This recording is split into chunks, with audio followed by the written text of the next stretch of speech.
15 years ago today, Karlee Kosolofski wandered outside. The 2.5-year-old was trying to follow her dad to work, but he had already pulled the car out of the garage. It was the middle of the night. The temperature was more than 20 degrees below zero.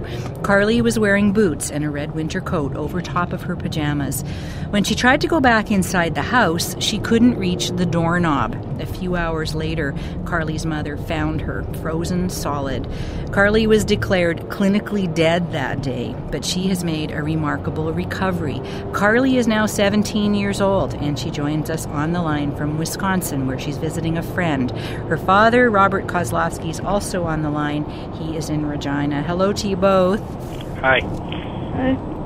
It's horrible that this could happen to anyone, let alone it being your own daughter.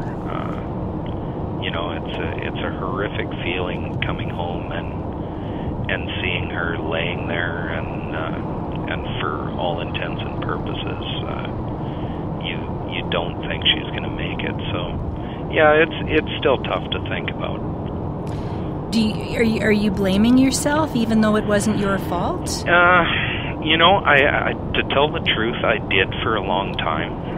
Even though intellectually that you can't protect your child from everything, and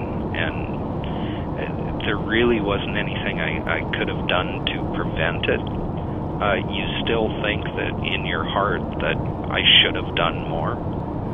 But over the years, I've come to grips with that, and I'm a lot better than I used to be. So what actually did happen that day? Well, I had been off work for a while with a shoulder injury, and I just recently started back to work. So Karlee wasn't really used to me being going away from home, and we spent a lot of time together. So I got up that morning, as usual, went down, showered, shaved, the usual things, and Karlee happened to wander down behind me, which again wasn't unusual. If she heard somebody up, she was a fairly light sleeper. So I took her back up and put her in bed with her mom, and I went down and left. And of course, we had a detached garage. When I pulled out, I closed the garage door, got back in the car, and I realized I'd left the garage light on. And I thought, it was kind of blizzardy. I thought, I can wait till I get home. It's not a big deal. Sometime shortly thereafter, Karlee must have gone back to her own room, which looked out onto the garage, and she saw the light on. And from what she told us afterwards, she went out to find me.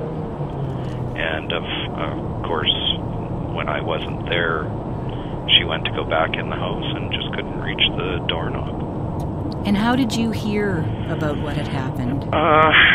When Carrie found her that morning, she brought her in, and we were both members of the volunteer fire department and had both been trained in first aid and CPR. Carrie tried to do CPR and couldn't get chest compressions. So she called a couple of local nurses for help, and then she phoned my work. And of course, they called me to the phone, which was unusual. They don't usually allow you to take personal phone calls. So I went in, talked to Carrie. She told me that Karlee had frozen, and of course, initially I thought maybe she froze a finger or something.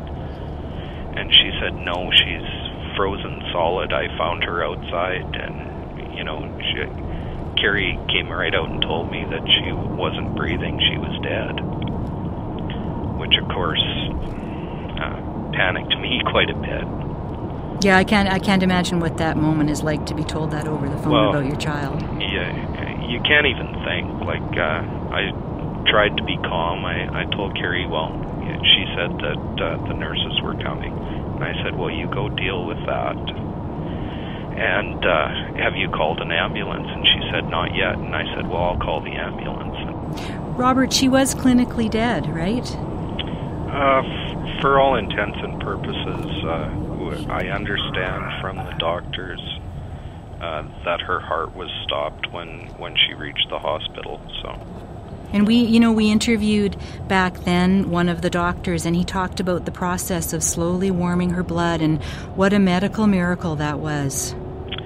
Yeah, we were told at one point that she actually set records in about 9 different areas, not just with the lowest core temperature. What else? One of the things, and I'm not really sure how this works, but one of the things that I do remember is the heart surgeon spoke once and told us that the acidity level in her blood, now whether it was too high or too low or whatever, was way beyond what they thought you could ever bring anyone back at. And he said at one point, possibly had we had the lab results before her heart started beating, we may not have continued trying to revive her. What an incredible thought. Well, everything just worked out for us. Yeah. I mean, we were very, very lucky. Karli, I want to ask you about the road back, because it wasn't as if you just got up and then restored, the life that you had before. So can you tell me a little bit about medically what has happened to you over the years because of this? Well, I've always tried to make sure that I wasn't different in any ways, and I've always fought to try and be as normal as everyone else as I can. So even when I do have the surgeries, and I've had a few over the years still, because my knee is still really weak from it, because my kneecap didn't grow, and I'm about to have another surgery sometime soon. Well, I'd like to thank both of you very much for talking to us this morning. Karli, thank you. Yep. All the best to you and to you, Robert. And thank you.